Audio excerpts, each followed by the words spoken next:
listen closely. That's not just paint rolling on a wall. It's artistry. A master painter carefully applying Benjamin Moore Regal Select eggshell with deftly executed strokes. The roller, lightly cradled in his hands, applying just the right amount of paint. It's like hearing poetry in motion. Benjamin Moore, see the love.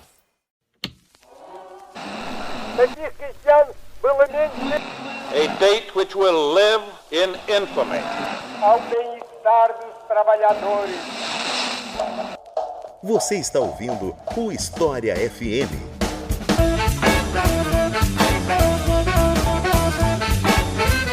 Salve, ouvintes do História FM, bem-vindos a mais um episódio do podcast do Leitura Obriga História. Eu sou Iclis Rodrigues e hoje vamos falar sobre Annales, ou Escola dos Annales, como queiram chamar. E para falar sobre esse assunto que é tão popular no campo da teoria aqui no Brasil, eu convidei Jorge Guimarães. Então, eu vou passar a palavra para o Jorge se apresentar para vocês e me corrigir se eu tiver pronunciado o nome dele errado, porque eu sei muito bem o que é ter um nome que as pessoas pronunciam errado. Eu sei por experiência. Então, Jorge, sinta-se à vontade para se apresentar para o pessoal. Olá a todos. Não, é Jorge mesmo, tá certinho. Então a gente já divide essa dor aí, né? Mas, enfim, sou professor da Rede Municipal de Educação do Rio de Janeiro e na minha tese de doutorado eu estudei o Marc Bloch, né? Eu costumo dizer que a trajetória e a memória dele, né? O título da minha tese são As Guerras de Marc Bloch, porque dentro dessa ideia de guerras eu procurei trabalhar com a participação dele nos conflitos mundiais, né? Mas também com essa batalha pela legitimação de uma maneira de pesquisar, de entender a história. E também, como não poderia deixar de ser, busca refletir um pouquinho sobre como que se consolidou a memória do Marc Bloch. Por que o Marc Bloch, como você mesmo comentou aí no início, né, por que o Marc Bloch é lido por praticamente todo graduando em História aqui no Brasil? Né? Isso tem um sentido, uma história mesmo, e eu busquei desvendar isso um pouquinho na minha tese. Então é isso, vamos conversar sobre esse paradigma ou escola, não sei, a gente vai entrar nesse assunto depois dos comerciais.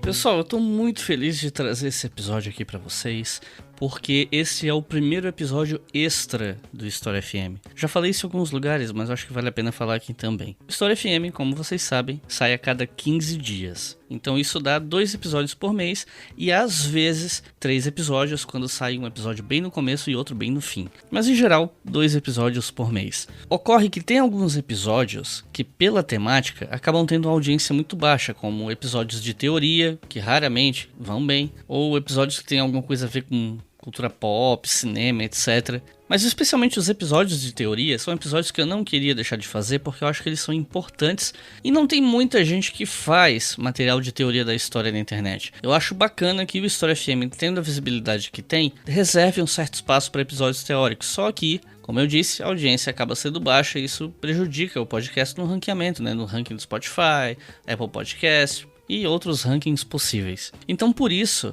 eu decidi que eu ia começar a fazer episódios extras que saem em segundas-feiras, que normalmente não sairia episódio do História FM. Não vai ser só episódio de teoria, tá? Inclusive tem tema com potencial de boa audiência que pode acabar saindo em segundas-feiras por conta de data comemorativa, coisa do tipo. Vamos ver como é que vai ser. E por isso que eu te peço para considerar apoiar nosso trabalho no Apoia-se, porque eu tô tendo que pagar uma outra pessoa para editar esses episódios. Um amigo meu fez um preço até abaixo de mercado, um preço bem acessível, mas querendo ou não é um investimento extra para enriquecer o História FM, para ter mais material para vocês e principalmente para ajudar a galera da história mais acadêmica mesmo, né? Não deixar esse público desamparado pensando apenas em audiência. Eu tô gravando isso aqui na quarta-feira, dia 24 de março, para poder lançar esse episódio bem mais cedo pra galera que apoia a gente no Apoia-se. Com R$5 por mês você pode ouvir os episódios com antecedência. E os apoiadores e apoiadoras novos que vieram nesses últimos dias pro nosso podcast são Larissa Godoy, Renata Costa, Luiz Tibaldi, Edrielton Garcia, Renata Quedi, Arthur Alves, Guilherme Schmidt e Lucas Vieira. Então obrigado, pessoal, obrigado mesmo por esse apoio. Eu espero que o nosso apoio continue crescendo para que a gente possa investir cada vez mais em produções de qualidade para vocês. E se você não nos apoia, por favor, considere apoiar a gente. R$2 por mês, no fim do ano dá R$24. É um valor bem acessível para muita gente. Com R$5 por mês, no fim do ano dá R$60. É um pouquinho mais salgado, mas é o espaço de um ano. Então, se você tiver condições, dá essa força pra gente que faz muita diferença. E com R$5 por mês, você pode ouvir episódios como esse com antecedência. Então hoje os comerciais são só isso aqui mesmo. Chega de conversa e vamos pro episódio.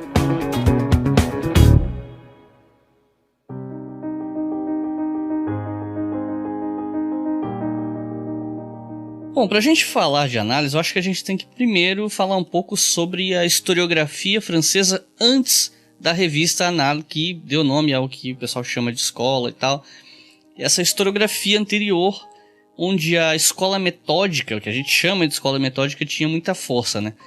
Eu queria te perguntar, o que a gente pode falar sobre a historiografia francesa antes do surgimento dos Annales? Bem, essa historiografia, né, essa escola metódica, como você comentou, né, inclusive me dá um certo alívio, né, de ouvir você falar sobre escola metódica e não uma historiografia positivista, né, como é muito comum. É um equívoco comum e, assim, que está muito associado, na verdade, a uma série de escritos, né, que justamente tentaram confrontar a produção dos Annales a uma historiografia positivista, sendo que a historiografia hegemônica na França pré-Annales, ela não era especificamente positivista, né? A gente chama justamente de uma escola metódica, né? Por que escola metódica, né? Justamente pela relação que esses historiadores estabeleciam com o documento, né? A ideia de que sem documento não é possível fazer uma história. E nesse sentido, o documento, por excelência, de privilégio, mas não exclusivo, seriam as fontes escritas. Os metódicos, então, eles tinham esse apreço, então, às fontes escritas, né? O que acontece? Essa escola ela foi hegemônica, esse movimento ele foi hegemônico durante a Terceira República Francesa, no início dela, né, a partir de 1870, mais ou menos, né, porque os historiadores, né, que são seus representantes, eles formavam, de alguma maneira, o que alguns historiadores lá na França chamam de um lobby de duas escolas, da École Normale Supérieure e a École des Chartes. E 4 historiadores, sobretudo, capitaneavam essa forma de pensar e de produzir a história, né, que são o Ernest Lavice, Gabriel Monod, Charles Langlois e Saint-Nobos. Cada um deles, obviamente, tinha suas particularidades, suas especificidades, mas em termos didáticos, né, a gente trabalha os 4 dentro de um conjunto, né? E qual era a questão, então? Esses historiadores, né, eles produziam essa história que era hegemônica justamente porque ela era associada ao Estado. Dos 4, né, nesse sentido, se destaca o Ernest Lavice, né, que produzia manuais didáticos, né, para escola, para ensino fundamental, vamos dizer assim, né, para o ensino básico francês, veiculando um pouquinho o pensamento dos metódicos, né? E qual seria esse pensamento? Ele, apesar de haver um reclame em nome de uma cientificidade, de uma objetividade, né, uma coisa muito própria à época, a gente tem que lembrar que é um momento em que a história está caminhando em direção a essa disciplinarização e ainda está lutando pelo seu espaço, né, no cenário francês, mas esses historiadores, de certa maneira, encontraram na associação com o Estado uma maneira de prosperar. E então, nesse sentido, vale destacar que era uma historiografia muito comprometida com os valores dessa Terceira República, com os valores republicanos. Então era um passado, de certa maneira, ele era analisado no sentido de justificar um determinado protagonismo da França no cenário europeu e coisas do tipo. Ele tinha uma certa preocupação em incutir um dado nacionalismo nas mentes dos franceses, lembrando do que eu acabei de falar do Lavice, que ele produzia manuais escolares. Então era uma historiografia, de certo modo, associada a um projeto pedagógico. Mas, de novo, isso tudo é uma redução de um movimento que guarda em si a sua complexidade, porque isso que eu estou comentando sobre um projeto pedagógico, de certa maneira, não era uma preocupação, não era a grande preocupação dos outros 3, né, do Monod, do Langlois e do Saint-Nobos. Mas, de qualquer forma, a gente resume, né, a gente reduz, vamos dizer assim, um pouquinho a questão, definindo que eles propunham dar áreas de objetividade e cientificidade a um projeto político, né, justamente um projeto político que seria esse da Terceira República. Tá? Essa historiografia, ela vai prosperar muito a partir de revistas, né? A revista Historique, por exemplo, ela é um grande expoente dessa maneira de pensar a história, até a virada do século. Na virada do século, ela começa a sofrer um dado desgaste, né? Ao mesmo tempo que o Ernest Lavice ele ganha um sucesso editorial muito grande na virada do século, vai ser muito famoso um embate entre o Seymour e o François Simian, né, que vai justamente colocar em xeque essa perspectiva historiográfica, né? Mas de maneira geral é isso. E qual a visão que os historiadores dos Annales tinham sobre essa historiografia anterior? O que é que eles criticavam nessas perspectivas? Que soluções ou propostas diferentes eles apresentavam, enfim? Então, o Bloch e o Febvre, né, que são os chamados pais fundadores dos Annales, eles eram bastante críticos a essa historiografia. Como a gente lê na maior parte, em quase todos os textos que vão abordar esse momento, eles vão justamente criticar o que eles chamam de uma história événementielle, né, uma história atrelada ao factual e aos eventos políticos, né? O Lucien Febvre, por exemplo, ele vai dizer que a história é muito mais complexa do que isso, e vai defender a ideia de uma história total, né? Que nós não pode separar o político da totalidade de uma dinâmica social, de uma dinâmica histórica, né? E a aposta do Marc Bloch, por outro lado, é naquela clássica definição dele no Apologia da História, de que a história é a ação dos homens no tempo. E a preocupação do historiador está, como ele diz assim, tal qual o ogro da lenda, em farejar a carne humana. Onde tem atividade humana, tem história. Então eles tinham essa crítica, né? Mas uma coisa que eu acho interessante de destacar nesse momento é que havia de fato uma crítica, só que é muito comum a gente pensar que a Annales, quando foi publicada em 1929, causou de imediato uma ruptura, né? Tanto que existe um livro famoso que fala de uma revolução historiográfica, né? Eu acho que é importante a gente tentar desconstruir um pouquinho essa ideia de revolução, né? Porque, obviamente, as ideias dos dois, elas faziam parte ali de um contexto, né? Elas não vêm do nada, como nenhuma ideia vem do nada, né? Então, assim, ao passo que, por exemplo, o Lucien Febvre ele era bem mais combativo em relação aos seus antecessores, o Marc Bloch, de certo modo, ele demonstrava até uma certa... um reconhecimento mesmo, né? Do trabalho, da produção pregressa, né? A gente tem que lembrar que esses metódicos, eles foram justamente os orientadores do Marc Bloch e do Lucien Febvre, né? O Monod foi o orientador do Lucien Febvre e o Seymour do Marc Bloch, né? E se a gente pensar que o título original do livro mais famoso do Marc Bloch, que é o Apologia da História, né? Ele chegou a pensar no título como Introdução aos Estudos Históricos, é uma referência clara e direta à introdução aos estudos históricos do Langlois de Seymour, né? Então, a gente pode dizer que é uma substituição, no sentido de ser uma crítica, né, uma tentativa de ser uma substituição, mas também uma homenagem, né, um reconhecimento de uma historiografia anterior, né? Então, assim, a questão para eles então, é que essa associação dos metódicos ao Estado, né, a legitimação de um Estado, ela, de certo modo, estaria deixando de lado uma ligação com preceitos de cientificidade, né?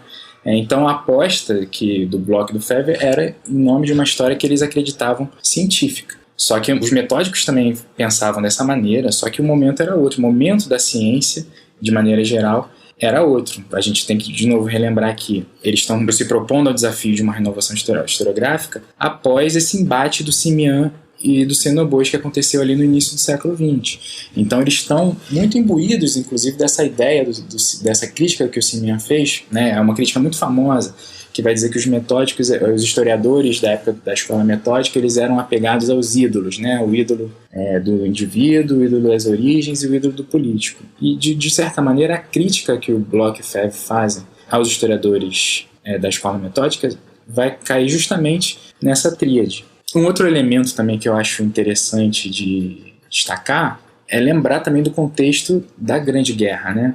Obviamente a Primeira Guerra Mundial ela vai causar um chacoalhar enorme no mundo europeu ali, né, principalmente, e ele vai gerar reflexos muito grandes no mundo das ciências, do mundo acadêmico mesmo, europeu. Por exemplo, muitos jovens estudantes e muitos professores até perderam sua vida no front. Isso vai vai gerar nesse contexto pós-guerra, que é justamente o contexto do entre guerras, que é justamente o contexto de surgimento do Zanardi, quase esse empuxo, assim, esse contexto, vamos dizer assim, favorável a uma renovação. E aí, nesse sentido, né, como você diz na sua pergunta, né, que soluções eles apresentavam para esse problema da historiografia anterior, né?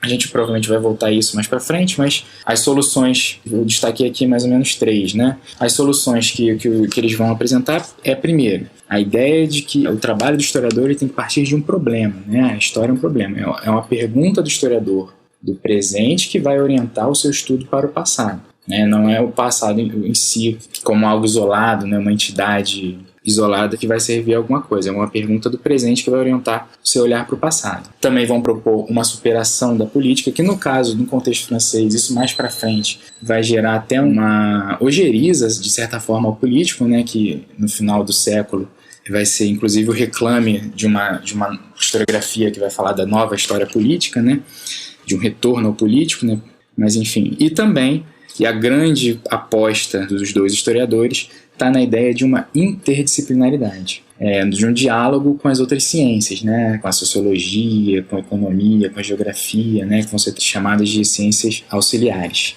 E aí, nesse sentido, eu queria destacar a experiência que os dois tiveram, né, na Universidade de Estrasburgo, a partir de 1919, justamente nesse contexto pós-guerra, né? Estrasburgo está localizado ali na região da Alsácia, né? Que foi tomada pelos franceses após a guerra, né? E o Bloch e Febvre vão ser chamados para atuar naquela universidade, vão assumir cadeiras de história dentro do Instituto de Letras daquela universidade. E acredito que essa experiência dos dois, ela vai ser, assim, crucial para que eles desenvolvessem essa ideia da interdisciplinaridade, né? Claro que ela já provavelmente habitava ali a cabeça dos dois, né? Mas num primeiro momento eles encontraram uma liberdade muito grande de ensino, de pesquisa, de produção, né? O Marc Bloch, por exemplo, no primeiro ano dele ele dava aula de francês para estudantes que falavam alemão, né? Mas o que se destaca nessa experiência deles, né, são as chamadas reuniões de sábado. Os professores, a grande parte deles não era alsaciano, estava vindo de outros lugares para se encontrar ali na universidade, e eles, professores de diversas áreas, né, se encontravam aos sábados, e cada sábado um apresentava a sua pesquisa. E foi ali que eles conheceram nomes importantes da economia, da sociologia, né, a amizade do Bloch e do Febvre com Maurice Roboache, por exemplo, parte daí. Então eles foram percebendo essa dinâmica entre as disciplinas, a dinâmica possível entre essas disciplinas, né, e começaram a propor um diálogo, né? Então, a interdisciplinaridade fundamental para essa nova perspectiva do Zanardi vem muito dessa experiência alsaciana dos dois, né? E também a fundação do Zanardi. E por conta da atuação nessa universidade, eles conseguiram angariar recursos para levar à frente, levar o projeto de fundação de uma revista. Também é uma outra questão que eu acho legal a gente desconstruir aqui nesse momento, né? A ideia de que os Zanardi são uma historiografia marginal, porque não estava situada em Paris, então uma historiografia totalmente periférica, né?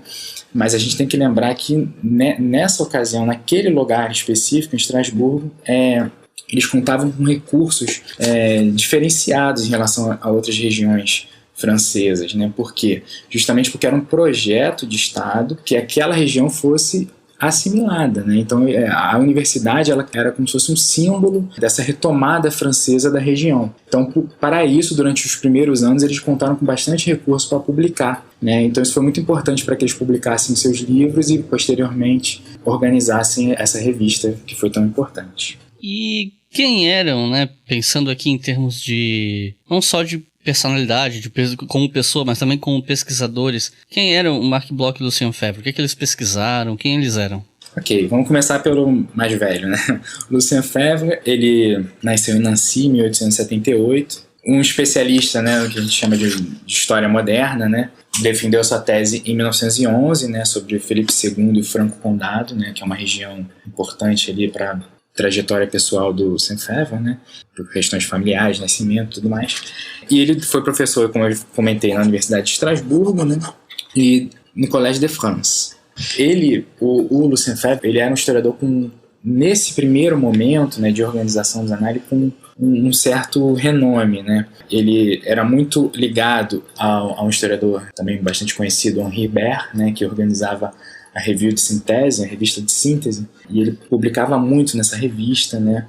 Foi um dos coordenadores, foi um dos organizadores de uma enciclopédia, de uma nova enciclopédia francesa que começou a ser organizada em 1933, e foi o fundador de uma cadeia de estudos sobre a reforma e o protestantismo na Escola Prática de Altos Estudos. Ele, então, enquanto especialista de história moderna e muito associado também à questão de religião, né, como dá para perceber, escreveu, por exemplo, a biografia do Lutero, escreveu também um livro sobre o Rabelais, e propunha, de maneira geral, né, ele propunha um diálogo da história justamente com as ciências sociais, né, com a sociologia, com a economia e com a psicologia. A psicologia era um elemento importante para a sua trajetória. Ele vai falecer em 1956. E o Marc Bloch nasceu em Lyon, em 1886, né, de família então alsaciana e judia. Isso é um elemento importante porque no final da trajetória dele ele vai ser justamente perseguido, né, pela França de Vichy, pelos nazistas, por conta dessa associação e também por conta da ligação dele com a resistência francesa, né. E assim, por mais que ele rejeitasse esse rótulo, né, ele dizia que ele era um historiador, é muito comum a gente caracterizá-lo como um medievalista, né, especialista em história medieval. Ele deu aulas na Universidade de Estrasburgo e posteriormente na Sorbonne, assumindo a cadeira de História Econômica. Essa transição dos dois, pequeno parênteses aqui, né? Essa transição dos dois de Estrasburgo para Paris, ela também é digna de nota, né? Porque o Lucien Febvre ele vai organizar a candidatura dele e rapidamente ele consegue uma cadeira no Collège de France, que era uma instituição de muito prestígio, ainda hoje né? De muito prestígio na Universidade Francesa. Já o Marc Bloch ele vai encontrar algumas barreiras no seu caminho, né? E o Lucien Febvre ele vai dizer, então, ao longo ali da década de 30, ele vai apoiar muito a candidatura do Bloch ao Collège de France, mas, segundo a biógrafa do Bloch, a Carole Fink, ele vai esbarrar no antissemitismo, né? Bastante crescente ali na Europa, né?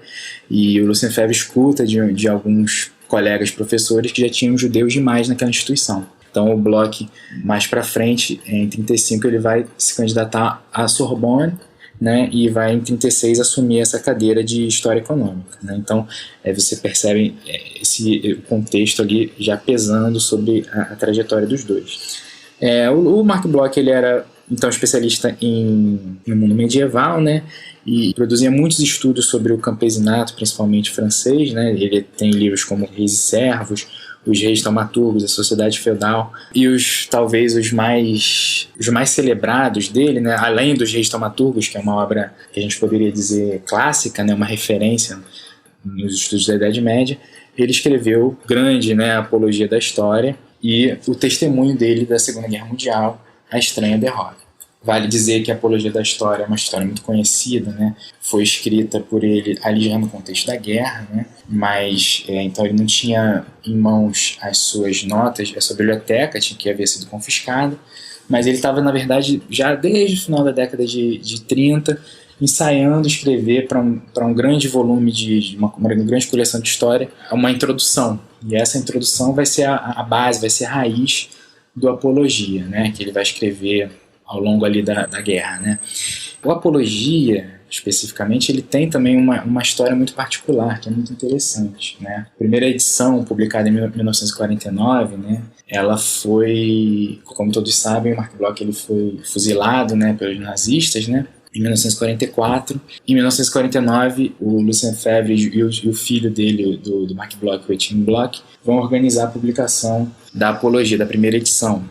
E essa edição ela vai ganhar uma revisão a posteriori, porque foram encontrados depois, né, papéis, outros rascunhos da Apologia, né, em documentos russos que foram parar depois foram devolvidos para a França, e a família, de posse disso, o mesmo Etienne vai publicar uma edição crítica. Por que eu estou falando isso? Porque aqui no Brasil a gente tem duas edições do Apologia, né? Uma edição mais antiga da década de 70, que é tradução dessa de 49, e a nossa conhecida, né, de todos nós, que foi publicada a partir de 2001, já tem várias edições, ela já é inspirada nesses documentos que vieram da Rússia e foram parar na mão do Etienne.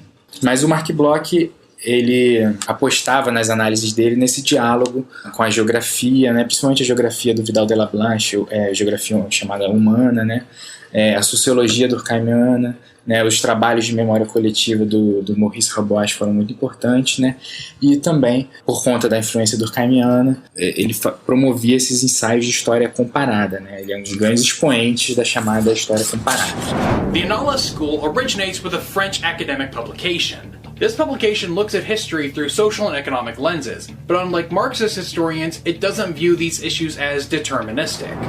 Bom, a gente já falou um pouco da proposta deles e tal, mas o que a gente pode falar mais sobre essa primeira geração dos Annales mesmo, né? A partir do momento que a revista sai, enfim. O que era exatamente a tal revista Annales, né? Ok, essa revista ela foi fundada em 1929 mas uma coisa que eu gosto de reforçar é isso, né? Porque passa-se muitas vezes a impressão de que em 1929 aconteceu uma grande ruptura e que eles foram super celebrados. Isso é como se lembram, é um esforço de mais de memória do que de história do que foi a revista, né? A revista, ela na verdade, ela fazia parte de um projeto profissional dos dois, né? Eles estavam em Estrasburgo, tinham pretensões de ir para o centro, de ir para Paris e viram na possibilidade de fundar uma revista, né? Uma possibilidade de ter uma força nas candidaturas para os concursos. Essa revista, ela vai ter... Eles vão fazer um primeiro ensaio de publicações pegando como molde uma revista alemã que não vai ser levada à frente, vai ser fracassada, né? Mas em 1928 eles começam a organizar mais uma vez essa empreitada, né? E aí vão tomar como inspiração duas revistas importantes na França, né? A Année Sociologique, do Durkheim, que era editada pelo Durkheim, e a Revue de Synthèse do Ribert. Então é no amálgama de duas revistas de algum sucesso anterior, né, que eles vão tentar organizar a proposta deles, né. E aí curioso também é pensar um pouquinho no nome dessa revista, né. O Marc Bloch, inicialmente ele sugeriu ao editor, né, que o nome da revista fosse Evolução Econômica e Social, que não é um nome muito atrativo, né. O nome Annales d'Histoire, ele vem, na verdade, de uma sugestão do editor, né, que chamava Max Leclerc, que queria aproveitar o sucesso de uma outra revista, né, Análise de Geografia, e propôs, então, já que essa revista já vende bem, já tem uma certa entrada no público francês em geral, vamos criar a nossa Annales d'Histoire, né, e os dois aceitam esse nome, né. Eu gosto de reforçar isso para mostrar justamente essa questão da diferença entre o projeto, né, e o real. E aí, nesse sentido, né, reforçar essa ideia de que não foi uma revolução, por assim dizer, ela vem justamente da gente, por exemplo, na minha tese, quando a gente observa as discussões dos dois para organizar a revista, a gente vê, por exemplo, o público-alvo deles eram de estudantes de história, mas eles tinham a pretensão, por exemplo, de que a revista fosse vendida para banqueiros, para pessoas ligadas ao mundo da economia, né? Por isso, a Annales d'Histoire Economie. E também, né, uma distância entre o projeto dos dois, o que os dois pensavam de história, e a realidade, o que era possível de ser produzido numa revista naquele contexto, naquela ocasião. Tem um episódio muito curioso que a gente vê nas cartas, né, entre os dois, que o Lucien Febvre, ele manda uma carta pro Bloch, né, dizendo assim, olha, recebi um artigo do Glotz, né, falando sobre o preço dos papiros. E aí ele fala que o artigo é muito ruim, é muito ultrapassado. Ele fala, esse artigo jamais vai fazer parte da revista dos Annales. Né? E se você pegar a primeira edição, publicada em 1929, o primeiro artigo é esse do preço dos papiros. Então, o que aconteceu? Dentro do que eles pensavam sobre história, eles não conseguiram colaboradores, muitas vezes, que dessem vazão a essas perspectivas que eles tinham de história. E aí, nesse sentido, o Bertrand Miller, por exemplo, vai dizer que o brilho dos Annales, a inovação dos Annales se encontra nas resenhas que os dois publicavam em cada edição, que ali eles podiam explorar a maneira deles de ver a história, né? Mais do que os artigos presentes na revista, mais do que até os colaboradores nesse primeiro momento, as resenhas eram um local de privilégio dessa maneira nova que eles tinham de encarar a história. E o que aparece nesses artigos e nos livros deles, né? Justamente essa proposta, né, de novas formas de encarar um documento histórico. Se a escola metódica ela tinha privilegiava por excelência as fontes escritas, o Bloch e o Febvre eles vão propor uma ampliação dessa noção de documento. Então a gente pode observar a análise dos dois, por exemplo, registros taumaturgos de pinturas, né? Mesmo monumentos, né? O território, né? A geografia é importante ter, porque o território conta uma história, né? Então a noção de documento vai ser amplificada. E o trato documental, a crítica documental, né? Eu acho que isso também é uma mudança importante. A crítica documental ela vai ganhar um novo fôlego. Aqui a gente pode destacar, por exemplo, um artigo do Mark Bloch falando sobre as falsas notícias de guerra, né? Ele, a partir da experiência dele na Grande Guerra, ele vai refletir um pouquinho sobre a pesquisa, a escrita da história, né? Ele vai dizer, olha, a mentira no front, ela tinha um objetivo. Muitas vezes os generais eles davam informações falsas pra gente para que a nossa moral não baixasse. Então a mentira, ela cumpria um papel, e um papel que mudava o rumo das coisas. E nesse sentido, então, se a gente transpor esse pensamento para a crítica historiográfica, a gente tem que pensar por que um documento falso, por exemplo, ele é produzido. Então, um documento falsificado, ele não pode pura e simplesmente ser descartado. Ele deve ser analisado no sentido da gente se perguntar as razões, os motivos da sua produção, né? Isso, de alguma maneira, antecipa, né, algumas reflexões historiográficas que vão fazer muito sucesso no final do século, né? Nesse sentido de, por exemplo, entre uma perspectiva e as possibilidades, a gente pode destacar também, em relação ao Mark Bloch, a empolgação que ele teve com a possibilidade de trabalhar com fotografias aéreas na pesquisa histórica, né? Com o advento ali da aviação e a possibilidade de tirar fotos aéreas, ele acreditava que a gente podia ter uma maior noção territorial, justamente por conta da influência, do impacto da ação humana no território. E até onde eu sei, eu posso estar enganado, ele nunca foi possível para ele fazer esse tipo de pesquisa, né? Associando pesquisa de história à fotografia aérea. Bem, a gente já comentou algumas coisas, mas só para a gente já falando um pouquinho mais sobre a visão de história dos dois, né?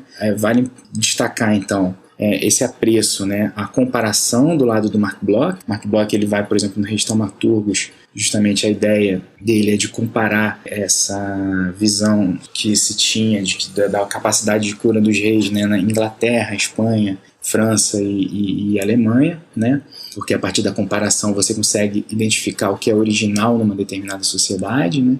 E no Lucien Febvre um apreço à ideia da síntese, né, que ele trouxe ali do Henri Bergh. Então a síntese seria uma maneira de você atingir aquela totalidade e deixar de lado, né, o factual da escola anterior. Mais uma vez reforçando, aí existia uma aposta na interdisciplinaridade, né, na crítica documental, e também a gente costuma falar muito da ligação deles, da defesa deles, né, de um método compreensivo. O que é um método compreensivo? É a ideia justamente de que o historiador ele não deve julgar, mas compreender os eventos históricos, né? Então o Mark Bloch ele trabalha com a ideia, e essa ideia é muito combatida pelo Lucien Febvre, né? Mas de que o historiador ele deve atuar como um juiz de instrução. O que é o juiz de instrução? Ele vai recolher as provas, mas ele jamais vai proferir a sentença. E uma outra questão é o método regressivo, essa ideia de que o olhar do presente vai orientar o estudo do passado, né? O Ulrich Rauff vai chamar isso de uma arqueologia ótica, né? De valorizar o olhar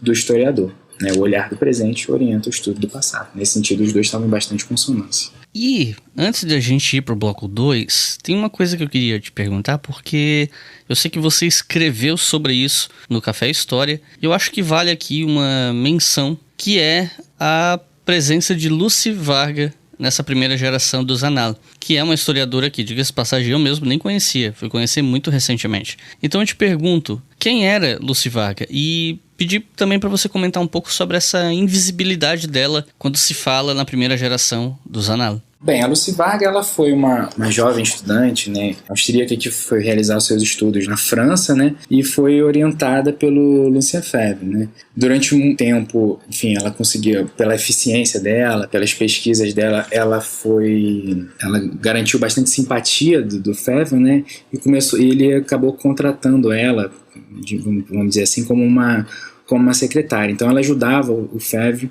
Isso era uma coisa muito comum, né, entre esses historiadores na época, né, para que organizassem seus estudos, seus papéis, fizessem algumas traduções. Ela fazia algumas traduções para ele, né, E esse papel vale destacar, as esposas dos dois também faziam, né? E elas, de certa maneira, jamais tiveram esse reconhecimento, né? Estou falando da esposa do Bloch e do Lucien Febvre. E o interessante dela é isso, ela foi muito apreciada pelo Lucien Febvre justamente por essa proatividade, por essa inteligência dela, né? E o Marc Bloch, aparentemente, isso aqui a gente está especulando, né? Mas porque nas cartas ele não faz muita menção a ela, né? A gente vê mais o Lucien Febvre muito empolgado pela relação entre os dois, né? Mas o que acho interessante destacar nela é que então ela publicou alguns artigos, né? E ela foi responsável por ajudar na organização e talvez tenha sido a principal organizadora da edição do Zanário mais engajada politicamente, né? Porque existia, né, dentro dessa perspectiva do Bloch e do Febvre de evitar o político e de reforçar a história enquanto um campo científico, né?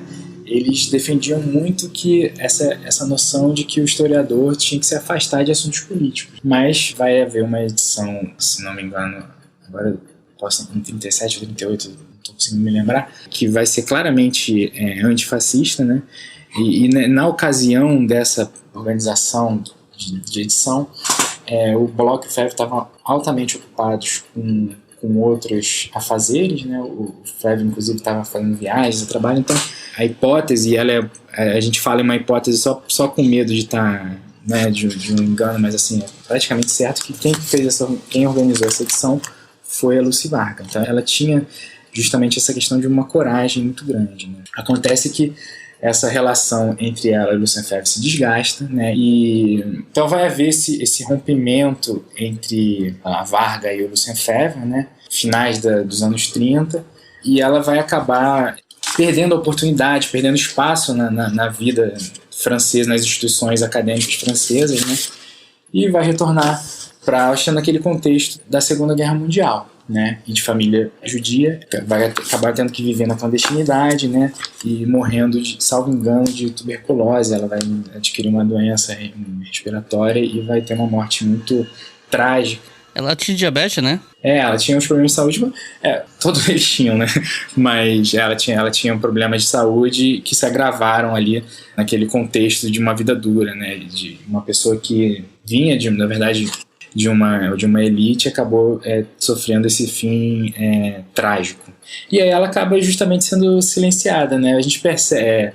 Eu também, você está falando que não conhecia, mas eu também só fui descobrir o nome da Lucy Varga no meu doutorado, né? Quando tive contato com as correspondências que o Bertrand Müller vai citar o nome dela, né? E isso me chamou a atenção e eu comecei a observar nas cartas, nas epístolas, as menções, né, do Febvre a ela. Sempre muito empolgadas e de repente ele passa por uma crise familiar, o Lucien Febvre, ele inclusive vem passar uma temporada na Argentina, né, para se afastar, vamos dizer assim, dos problemas, né? E dali vem esse rompimento. Então, eu acho que, enfim, a gente lamenta, vamos dizer assim, né, o fim dessa trajetória, porque a gente observa esse potencial que ela tinha de atuar, talvez, quem sabe, não existe isso em história em si, né, mas fica essa impressão de que ela poderia ter sido uma herdeira ali da revista, né, e ela era muito reconhecida, né? Então ela poderia ocupar espaços importantes na historiografia, né? E certamente ela tinha uma visão diferenciada, né?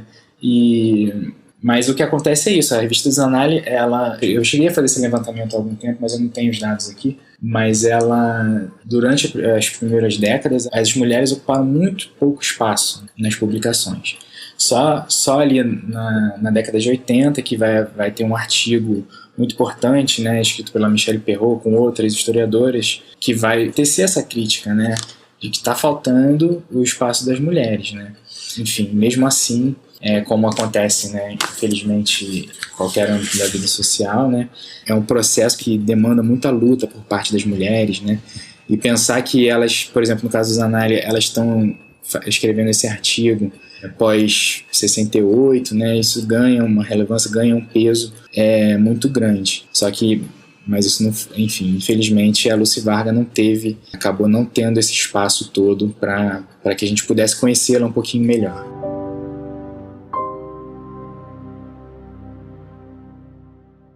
Você está ouvindo o História FM.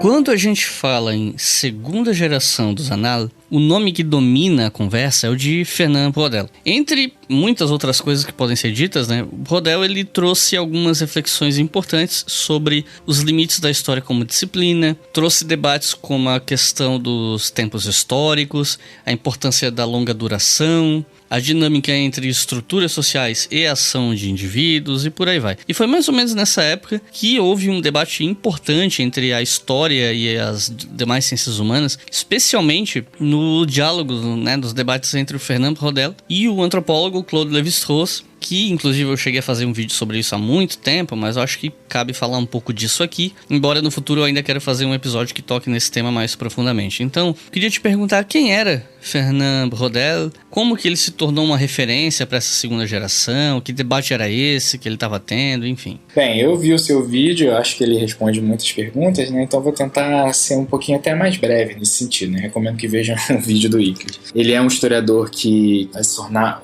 orientando do Lucien Febvre, né? O contexto do qual eles dois se conhecem pessoalmente é muito curioso, né? Eles trocavam algumas cartas, né? Porque o Braudel é um leitor do Lucien Febvre, né? Há um tempo, admirador, e o Braudel vai ter uma temporada, enquanto estava se formando, uma temporada de docência, né? Na Argélia, e depois ele vem ao Brasil, né? Na fundação da USP, né? Ele vai participar desse movimento importante, né? E vai dar aula aqui durante um tempo, e quando ele estava voltando para a França, nesse cruzeiro de volta para a França, ele conheceu o Lucien Febvre, que estava voltando da Argentina, como eu comentei, veio para a Argentina para apresentar alguns seminários, mas também, como ele nas cartas, para tentar se afastar um pouquinho das questões familiares que ele estava vivendo, né? E aí nesse retorno eles dois se conhecem e essa relação entre eles se fortalece muito. Então, gradativamente ele começa a publicar bastante na Revue de Synthèse, nos Annales, né? E gradativamente então ele vai se tornando esse herdeiro, vamos dizer assim, dos Annales.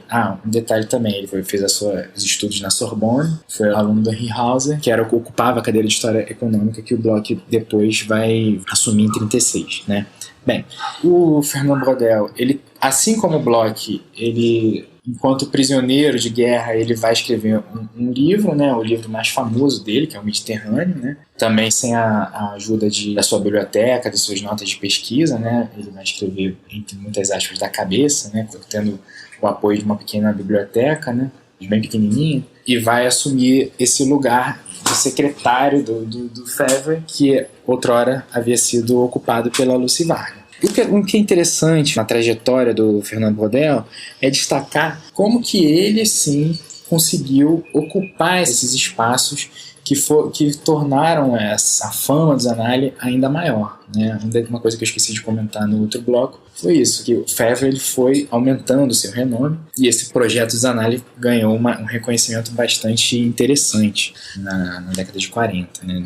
Pós-guerra. Mas o Braudel ele vai potencializar isso um pouco mais, porque ele vai, de certa maneira, cumprir aquele papel que eu comentei dos historiadores da escola metódica. Ele vai ocupar espaços na academia francesa muito importantes. Além de ser professor do Collège de France, que já garante um grande status, né, ele fundou a 6ª seção dedicada à economia e ciências sociais na Escola Prática de Altos Estudos, e ele vai ser um dos fundadores da Fondation Maison des Sciences de l'Homme. Então, de alguma maneira, ele vai ser o protagonista dessa chamada segunda geração e o protagonista de boa parte da produção historiográfica na França nas décadas ali de 50, 60 até um pouquinho a década de 70. O que a gente pode destacar na produção do Braudel, né? É o conceito, a reafirmação dessa ideia de civilizações, né? O estudo dele de civilização e também a ideia de uma longa duração. A partir dela, ele acreditava atingir a tal da história total, que era a ambição ali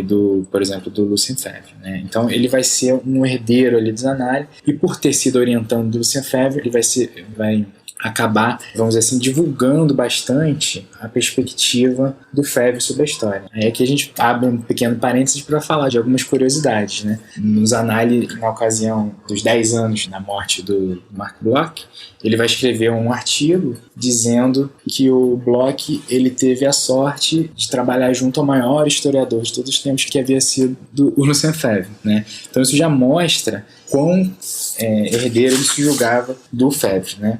Por que eu acho isso interessante de comentar? Porque quando a gente hoje pensa na primeira geração dos análises, a gente sempre dá mais destaque ao Mark Bloch, né? Mas nesse momento era o oposto que acontecia. E aí, como você comentou lá no seu vídeo, né, o Braudel ele vai entrar numa discussão muito importante com o Lévi-Strauss em defesa da história. O Lévi-Strauss ele vai escrever um artigo que vai criticar a produção historiográfica de então, né?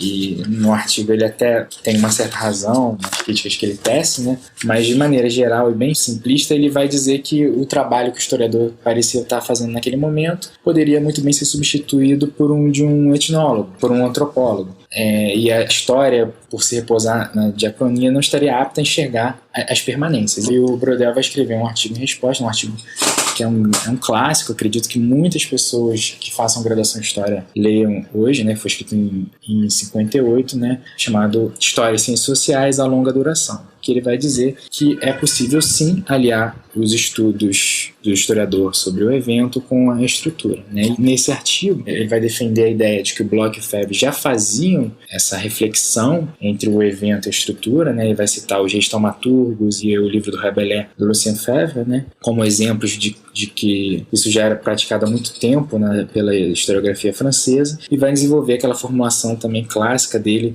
das durações em história, né? A curta duração, a média e a longa. A curta duração, que é contingencial, é restrita aos eventos, território de cronistas e jornalistas, né, que vai falar de ações pontuais de indivíduos notáveis que alteraram o curso da história. A segunda é a média duração, que vai falar de ciclos e conjunturas, curva de preços, uma progressão demográfica, movimento de salários, variação de taxa de juros, né? Então são ciclos, conjunturas, a gente pode dizer assim, né? E a longa duração, que vai ser a temporalidade privilegiada por ele, que é aquela das coisas estáveis, né? Da continuidade, da coerência, né? E o que é importante destacar é que essa estabilidade, ela não significa imobilismo. É uma estabilidade porque a mudança que ocorre, ela não é perceptível ao longo da trajetória de um indivíduo comum. Então, a longa duração seria isso. Então, ele aposta numa coisa numa temporalidade muito larga, mas sem deixar de lado aquela ideia da primeira geração, que a história ela é o estudo das mudanças ao longo do tempo, né? Então, ele está falando sim. E aí, nesse sentido, ele propõe, né, essa dialética da duração, de articular o evento e a estrutura, e vai dizer, não, a história ela tem sim um papel importante, ela tem sim a sua autonomia, e ela não pode ser substituída por uma outra ciência, né, porque ela compreende a mudança social de uma maneira muito particular, de uma maneira muito própria. E reforçando aqui, é nessa geração que a fama do Zanari ela vai ser consolidada. Os Zanari vão ocupar, vamos dizer assim, a academia, né, a universidade francesa. E quando a gente fala em segunda geração dos Annales, se fala muito sobre uma tendência para uma história serial. E eu queria te perguntar o que é história serial, né? Que contribuições essa história serial trouxe? Essa história ela ainda está em voga? Ou você acha que ela foi superada? Que críticas que ela recebeu? Enfim, o que a gente pode falar sobre essa tal história serial? Tá bom. A ideia da história serial ela é parte do Ernest Labrousse, né? Mas nessa geração, nessa segunda geração, né? Nesses anos do Braudel, ela vai se desenvolver, né? E ganhar muita potência ao longo da chamada terceira geração. Mas a ideia de serial é justamente tratar o conjunto de fontes enquanto uma série, você serializar o seu conjunto de fontes, né? Então, dentro dessa perspectiva tipológica, né, o documento ele não é encarado como algo único, mas componente justamente de uma série. Então existe uma tentativa de homogeneização, de padronização. Se a gente pensar que a proposta da época era a análise de uma longa duração, isso até faz algum sentido, né? Você buscar padrões dentro de um cabedal muito grande de documentos, né? A grande questão da história serial é essa, o fôlego que esses pesquisadores tinham. Aqui a gente está falando um pouco da segunda, mas isso também se aplica ao momento posterior, né? O fôlego que esses historiadores tinham de fazer essa juntada de documentos, né? E aí a questão é quais são os documentos que se prestam a essa padronização. Então, em geral, a gente pode falar de lista de preços, de documentos contábeis, né? Balanços financeiros, documentos de compra e venda, registros de alfândega, certidões de nascimento, fontes cartoriais em geral, né? Essas fontes serializadas, elas diriam alguma coisa. Mas eu acho que hoje em dia, pra gente, a crítica a esse tipo de abordagem é muito clara, né? Porque então você vai trabalhar somente com os documentos que são passíveis de serialização e dentro de uma temporalidade muito articulada, muito bem construída. Isso, em alguns, dependendo da pergunta, se a gente quiser pegar a formulação da primeira geração, isso não vai ser possível para responder qualquer pergunta do historiador. Então a crítica que se abate sobre essa perspectiva é que ela acaba acontecendo em detrimento de uma narrativa, de outras possibilidades, ela acaba deixando de lado abordagens que são muito importantes. Então, assim, ela foi aplicada para buscar, por exemplo, pelo Michel Vovelli, as mentalidades duráveis, né? Ou então pelo Pierre Chanuet para justificar ciclos econômicos, né? Mas a narrativa, ela parece... Os críticos dizem que essa narrativa, de alguma forma, ela se perde. E aí, nesse sentido, por exemplo, se a gente pensar posteriormente, né, nos trabalhos de microhistória, eles jamais poderiam ser realizados dentro de uma perspectiva serial, porque a microhistória ela está preocupada, muitas vezes, em um evento, uma única fonte, a partir dessa única fonte, de trabalhar com um contexto, mostrar um contexto, né, mostrar dentro do que é excepcional aquilo que é normal, aquilo que é regular. Isso, segundo os críticos, se perderia dentro dessa perspectiva de história serial. Assim, a história serial, ela está, obviamente, fora de moda, né, há algum tempo, mas eu acredito que ela não pode ser de todo descartada, né? É claro que esse estudo, essa crítica documental de fôlego, ela vai apontar para algumas gerações que vale a pena a gente ter em mente ainda, né? Por mais que a gente não tenha, hoje em dia, muita gente disposta a fazer esse tipo de trabalho. You see, in trying to understand how changes occurred over time, especially in this huge scale of time, Braudel was fond of saying, events are mere foam on the surface of the waves of history. E mais ou menos ali em meados dos anos 70, 80, a gente vê se desenvolver o que muita gente chama de uma terceira geração dos análises, que teria sido encabeçada por nomes como Jacques Le Goff, Pierre Nora, e alguns historiadores, eles comentam que essa terceira geração ela foi muito caracterizada por uma diversidade em termos de abordagens, objetos, problemas, e inclusive isso era uma característica da coleção Faire de l'Histoire. E aí eu queria te perguntar, assim, o que a gente pode falar dessa tal nova história, o quanto ela trazia de fato novidades, ou o que era mais reciclagem do que tinha antes, enfim. Fique à vontade para comentar, o que você acha dessa terceira geração? A primeira questão é essa, né? Eles se autoproclamam a nova história, mas que corrente que não vai se dizer nova, né?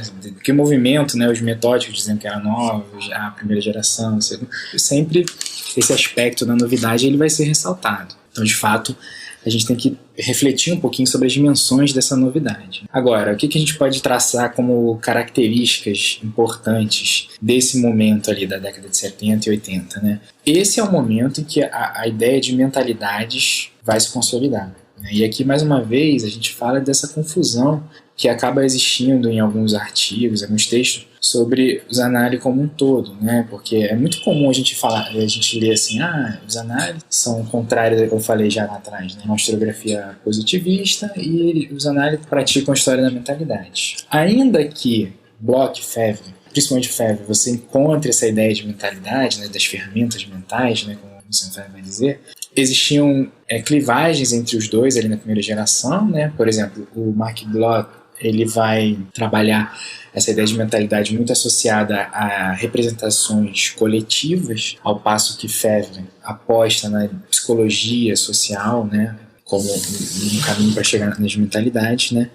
Mas esse batismo, né, de história das mentalidades ele só vai ganhar muita força nessa chamada terceira geração. Né? É um momento em que o Braudel ele deixa a direção dos análises e vão assumir justamente esses historiadores que você citou, né? Jacques Le Goff, né? E o Pierre Nora. Vai ser uma geração que vai dialogar muito com a antropologia, né? E vão ser trabalhos que vão garantir um grande sucesso editorial. Então, fazendo aqui uma simplificação, né? O que me parece, assim, né? A primeira geração, ela está consolidando as suas bases, né? Ela passa por as suas dificuldades iniciais e ao final ali da vida do Lefebvre, ela já tem um certo renome, que vai se potencializar na segunda geração e que dentro da universidade, mas o sucesso que vai transbordar da universidade vem com essa terceira geração, né? Os trabalhos do Jacques Le Goff, do Georges Duby, do Pierre Nora, eles vão ser grandes sucessos editoriais, né? Vão vender bastante, eles vão ter um acesso à mídia importante, né? Dando muitas entrevistas em rádios, né? Em jornais e tudo, e então vão ser livros que vão ser muito bem queridos, né, pelos franceses de maneira geral e fora da França também. E aí é uma geração, como você falou, né, seus trabalhos são muito diferentes, mas a gente pode dizer que existe uma tentativa de retornar à ideia do indivíduo, né, que parecia ter sido deixado de lado, principalmente no momento do Braudel, né, e a gente pode destacar aqui a biografia de São Luís, que foi escrita pelo Jacques Le Goff. Apesar das críticas que se faz, né, da maneira pela qual o Le Goff trabalha o indivíduo São Luís, ele está partindo do pressuposto de que indivíduo e sociedade não são indissociáveis, né? Mas como você comentou, essa dimensão do novo, ela, de alguma maneira, ela é questionada pelos historiadores, né? Porque o que parece novo para eles? O que parece novo é uma novidade antiga, né? É o reforço do diálogo interdisciplinar com a sociologia, com a antropologia, a etnologia, demografia, psicologia, psicanálise, né? Só que essas ciências, elas estão num outro estado, no caso, e nesse sentido a antropologia, ela ganha um grande destaque. Uma outra questão que é importante é também o trato das fontes, né? É uma geração, é um momento em que se defende a ideia de que tudo é fonte, né? O Le Goff tem a famosa formulação do documento-monumento, né? Que é bem conhecida. E eles vão propor, né, nessa coleção, né, do Ferre de l'Histoire, novas perspectivas metodológicas, teóricas, né, e novas abordagens. Trabalhar o clima, o inconsciente, as mentalidades, vão ganhar um capítulo específico, a relação da história com a linguística, a opinião pública. Então, vai se ampliar essa perspectiva em relação à chamada geração anterior, porque você agora está procurando elementos, coisas mais particulares, né? E também é uma geração que vai ser bastante enfática na recusa de uma filosofia da história, né? Que no caso francês já não tinha um certo sucesso já há bastante tempo. Vale destacar que é nesse momento aqui, né, que a figura, voltando à primeira geração, a figura do Marc Bloch vai ganhar essa fama que a gente tem hoje, né, que a gente conhece hoje, né. Esses historiadores, eles vão recuperar o Marc Bloch por uma série de motivos, né. O livro do Molan, ele vai justamente caracterizar ali os anos 80 como o momento Marc Bloch, em que ele é redescoberto, em que ele vai encontrar o seu maior sucesso, na verdade, editorial até. E isso por um motivo que é exterior ao mundo da historiografia como um todo, porque exterior, mas nem tanto, né? Deixa eu explicar. É porque o Marc Bloch, a trajetória dele, né, principalmente nos conflitos mundiais, ela vai acabar ganhando uma potência narrativa nesse momento, né? Um momento em que alguns heróis de guerra vão ser questionados, né? O caso do Charles de Gaulle é o mais claro, né? E a sociedade está procurando, então, alguém para substituir, né? Quem vai ser o meu herói de guerra, né? E a figura do Marc Bloch, ela aparece como algo bem simpático, uma figura bem simpática, como alguém atuante nos dois conflitos mundiais, que lutou por uma renovação historiográfica e que morre pelo seu apreço pela verdade, pela questão de ser judeu e numa sociedade antissemita, né? Então o Marc Bloch, ele vai, vamos dizer assim, pacificar essa tensão social. E isso vai se refletir na historiografia. Ele vai ganhar novas edições, principalmente a apologia, né? E ele vai ser recuperado por essa geração. E uma característica comum entre os historiadores da terceira geração é retomar esse debate sobre interdisciplinaridade, especialmente com antropologia, né? E aí eu te pergunto quais você acha que foram os impactos disso nessa historiografia do final do século XX, ou pelo menos para a historiografia que recebeu a influência dos Annales, né? Ok, eu acabei comentando da importância da antropologia e não desenvolvi, né, no outro momento, né? Mas a antropologia, esse diálogo com a antropologia, ele parece bastante evidente, principalmente naquela que é chamada a nova história cultural. Como eu falei, vai ser um diálogo com a antropologia, mas porque é uma antropologia que está num outro estado, né?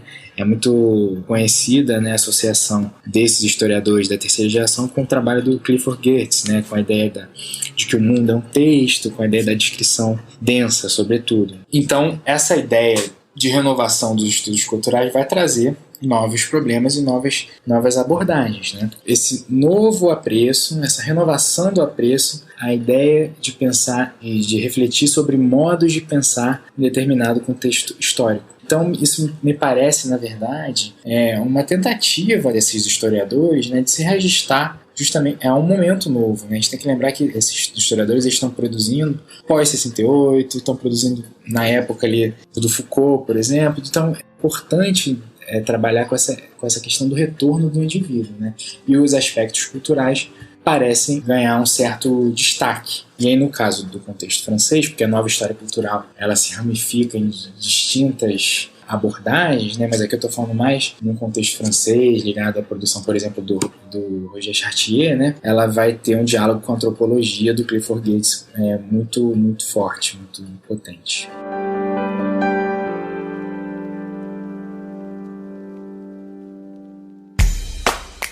O Leitura Obriga História é um selo de produção de podcasts de história e humanidades. E a nossa campanha no Apoia-se financia esse e todos os outros podcasts. Então acesse apoia.se/obrigahistoria e colabore para manter esse projeto educacional gratuito no ar.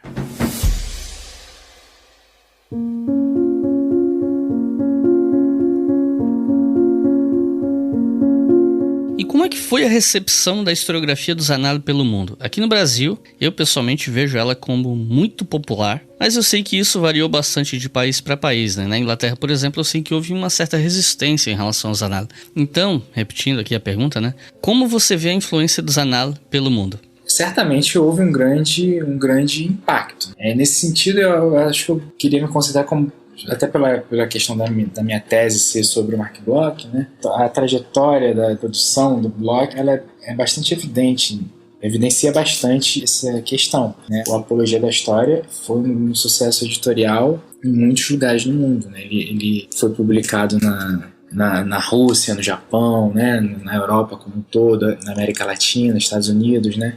Com certeza houve um grande impacto, mas em algumas realidades, né, nas quais já existia uma historiografia, vamos dizer assim, mais, eu não quero dizer madura, mas assim, uma historiografia com uma certa tradição um pouco maior, tradição universitária, quero dizer, né? Porque então os análises tinham um certo concorrente, né? Você falou aí, por exemplo, da resistência dos ingleses, né? Eles tinham a Passing Present, por exemplo. Então já existia uma revista, uma tradição historiográfica importante, né?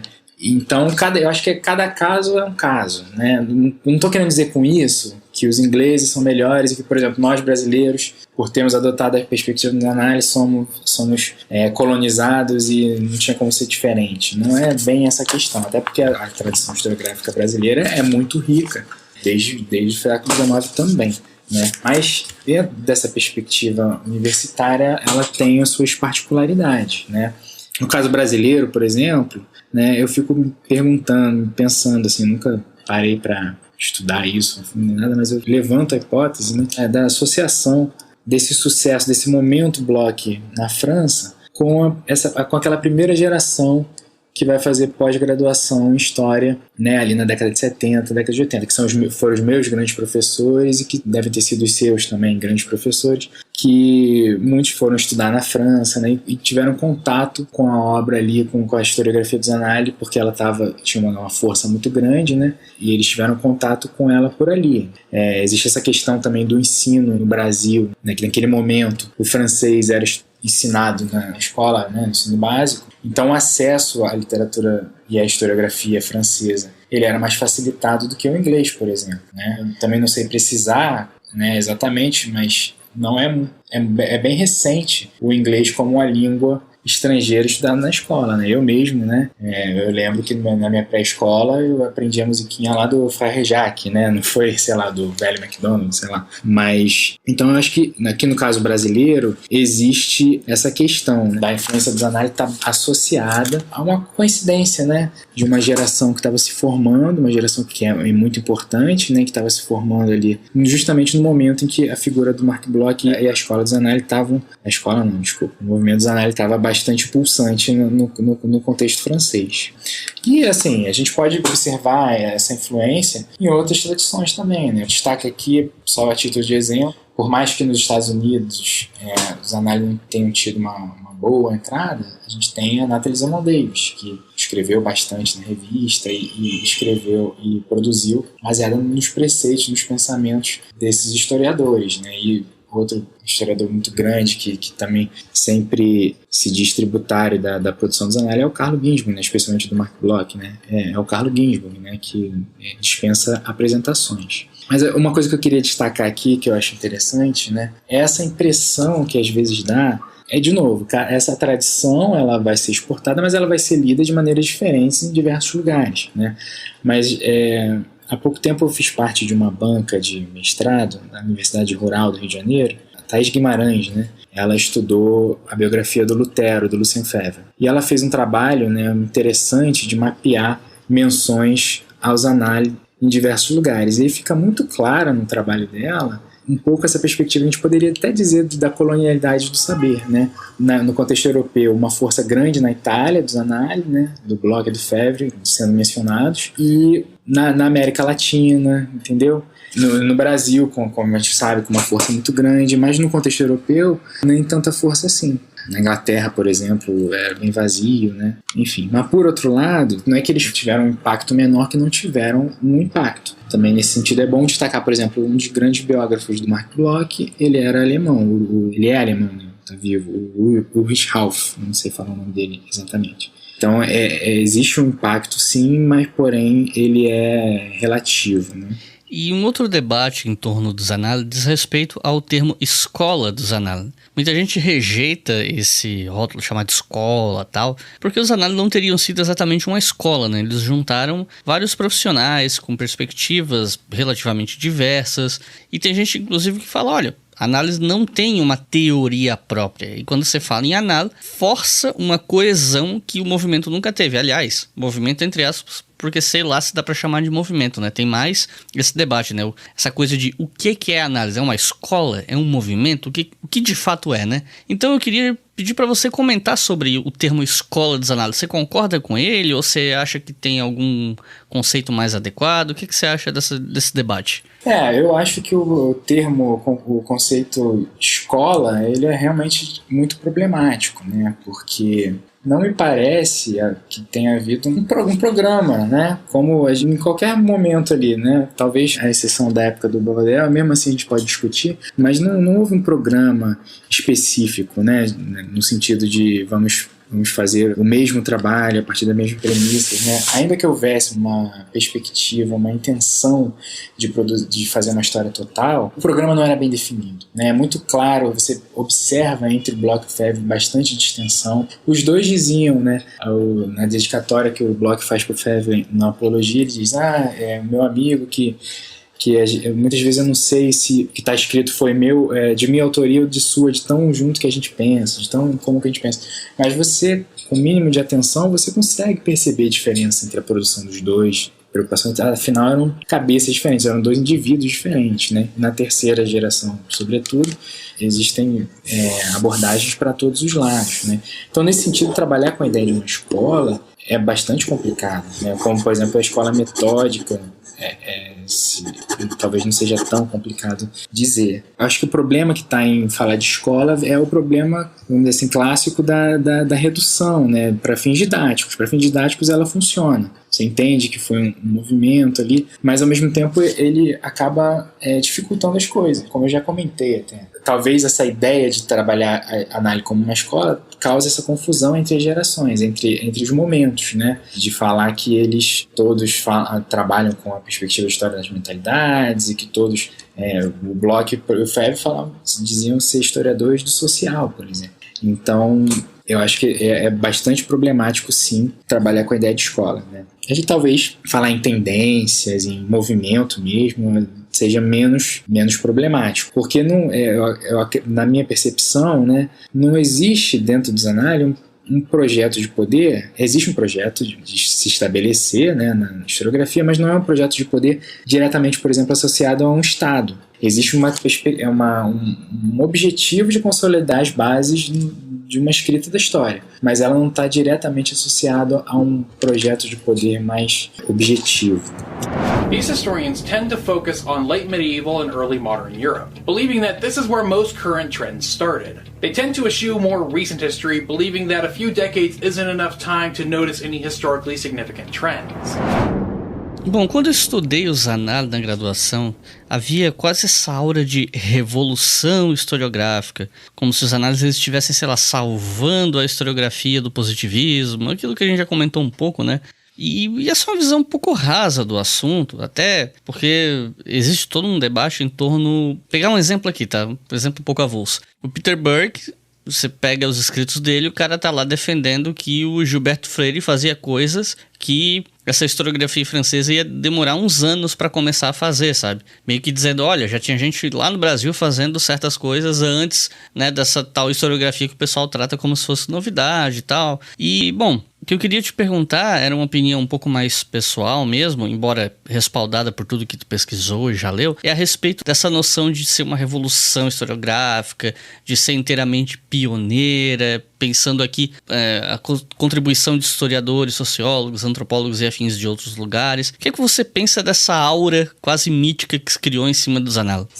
Eu acredito que essa aura, ela tem uma trajetória, né? Essa visão mítica que se tem do Zanardi, ela tem uma trajetória. Muito associada, de novo, né, aos espaços ocupados ali principalmente pelo Borodel, na segunda geração, né? Então ele vai sempre fazer referência ao Bloch, ao Febvre, enquanto grandes bastiões de uma renovação, mas é claro que isso tem que ser relativizado. Os análises eles não foram inovadores estrito sensu, né, no sentido de que suas reflexões tenham partido do nada, como a gente já comentou aqui. Eles estão, na verdade, fazendo uma juntada, fazendo uma amálgama de diversas contribuições, né? Se a gente comparar, por exemplo, as reflexões dessa primeira geração com a historiografia alemã do século XIX, a gente encontra bastante eco. E é uma coisa que não é nem, vamos dizer assim, escondida pelos historiadores, talvez um pouquinho pelo Lucien Febvre, né? Mas o Marc Bloch, ele teve uma temporada de estudo, ficou, salvo engano, 2 anos na Alemanha estudando, e muito possivelmente teve contato com a obra do Droysen, né?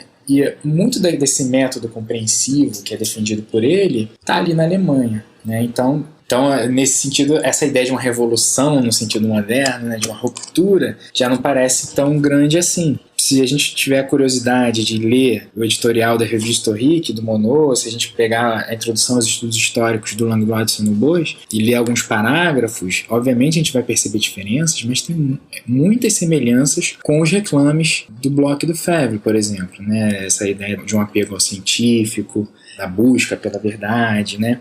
Então, existe realmente essa distância, né? E aí, como você comentou aí no caso brasileiro, né? Realmente, por exemplo, se a gente pegar essa geração dos ensaístas, né? A gente vai ver ali um diálogo ali com a antropologia, né? Já que você citou o Gilberto Freire, no caso ali da antropologia, né? A partir dos Estados Unidos, mas um diálogo com a antropologia que vai se encontrar a força na historiografia francesa bastante tempo depois, de fato. Isso pode ser destacado. Mas, ainda assim, a gente não pode perder a dimensão da inovação desse, vamos botar agora então, movimento, né? Especialmente da primeira geração. Eu acredito que essa perspectiva da história-problema, ela é uma contribuição importante. Ela pode não ser original, né? E eu acho que a gente não deve exigir isso dela, né? Mas, de qualquer maneira, ela, organizada desse jeito, ela tem uma contribuição importante. A gente observa ela até hoje, né? Quando a gente vai fazer projeto para se candidatar a um mestrado, a um doutorado, a gente dedica um espaço a construir o nosso problema, né? Os objetivos da pesquisa, né? Então, isso tá ali ainda. Também acho que essa desassociação que eles foram tão enfáticos em defender, né, essa desassociação entre a história com o Estado francês, ela é importante, né, no sentido de tentar garantir uma autonomia para a disciplina e, dentro daquela perspectiva, uma cientificidade também, sobretudo o diálogo interdisciplinar. Lembrando que a história passava naquele momento, passou anteriormente, passou posteriormente, por diversas críticas de outras disciplinas, né? Então, sempre tentando estabelecer essas fronteiras, né? Então, essa perspectiva de uma contribuição, ela tem a sua força, né? Ela tem a sua importância. Mas, ao mesmo tempo, a gente não pode atribuir aos análises a salvação, como se eles tivessem tido a salvação da lavoura, né? Se a gente pensar, olhar um pouquinho para o lado dentro da historiografia inglesa, realmente eles passaram muito bem. Poderiam passar muito bem sem os análises, por exemplo. Então, não é que... Eu acho que a questão é essa, né? Ainda que tenha sido um movimento com um certo protagonismo na historiografia do século XX, ela não é única e ela não é, assim, tão especial se a gente comparar com outras perspectivas igualmente importantes, entendeu? Acho que é um pouco por aí. E para terminar, eu queria te perguntar uma coisa. Existe uma quarta geração dos anais pós-1989? Eu te pergunto isso porque esse é um assunto sobre o qual eu sou completamente ignorante, né? Os meus conhecimentos sobre análise terminam na terceira geração. E aí eu queria saber o que você acha dessa ideia de uma quarta geração ou não, os anais hoje, enfim, o que você comentaria sobre isso? A gente observa, né, por aí algumas pessoas situando, né, uma quarta geração, como você falou, pós-89. Caracterizar uma quarta geração, pessoalmente, aqui é uma questão pessoal também, não é baseada muito em estudos nem nada, não.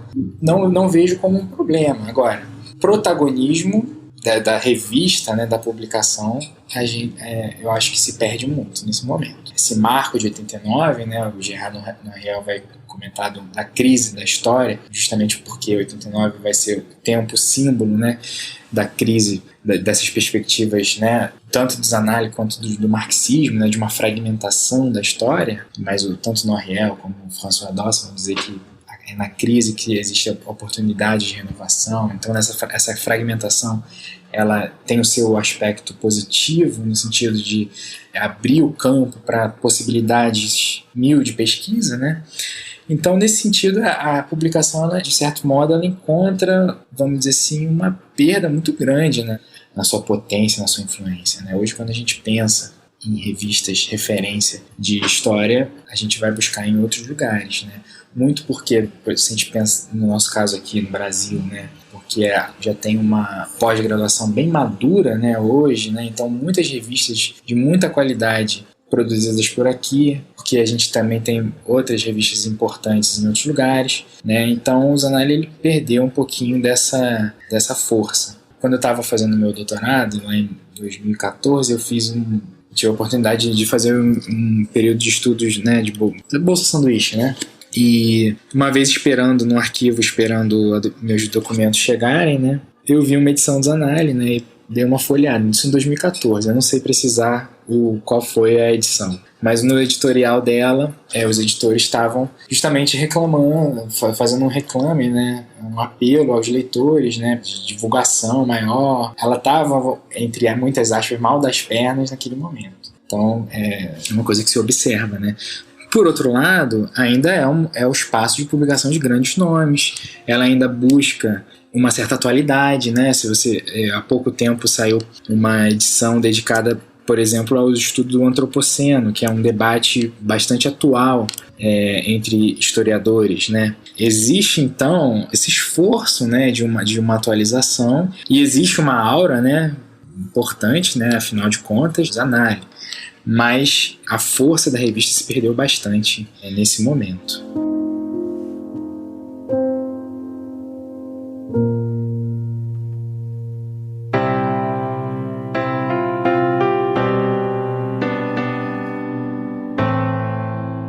Recomendações de leitura para quem quer aprender mais sobre esse assunto. 1 livro, 2, no máximo 3 livros para quem está começando. O que é que você recomendaria? A princípio eu recomendaria, eu acho assim, que um livro que cobre bem, de uma maneira bem didática, né, essa questão das correntes francesas, né, é um livro organizado pelo Christian Delacroix, François Dox e Patrick Garcia, chamado As Correntes Históricas na França, né? É um livro de fácil acesso, ele não é muito barato, mas é um livro que vai traçar de uma maneira bem competente, né? Ainda que seja, enfim, para quem está começando, né? Mas eu acho uma referência importante, interessante hoje, de mapeamento desses momentos da historiografia francesa, desde lá dos metódicos até os dias de hoje. E aí o François Dox, né, que é um dos autores desse livro, também tem um livro que é bastante referenciado, né, que apesar de muito criticado hoje, né, eu acho que ainda mantém uma argumentação que vale a pena ser discutida, né, que é o História em Migalhas. E, por fim, o Guy Bordet e Hervé Martin escreveram um livro também, que era uma edição antiga, mas que agora foi reeditado, então também o acesso já é um pouco mais facilitado, chamado As Escolas Históricas, né, que ele vai mapear muito bem esse debate todo que a gente teve ao longo desse episódio. Então é isso, gente. Muito obrigado por terem ouvido aqui até o final. Espero que esse episódio seja útil. Tenho certeza que vai ser útil, especialmente para graduandos e para o pessoal que está estudando para a seleção de mestrado e doutorado. Vai ser muito útil esse episódio. E peço que vocês considerem a possibilidade de apoiar o nosso trabalho em apoia.se/obrigahistoria. Com R$2 por mês você está financiando todos os podcasts da casa. Tudo que leva o nome Leitura Obriga História é financiado. R$2 por mês no fim do ano é R$24, é o preço de um hambúrguer. Então a gente conta lá com o seu apoio e compartilhe esse episódio com quem vocês acham que será útil. Se você for professor, passe esse episódio para os seus alunos. Tenho certeza que vai ser útil para muita gente. Então é isso. Muito obrigado e até a próxima.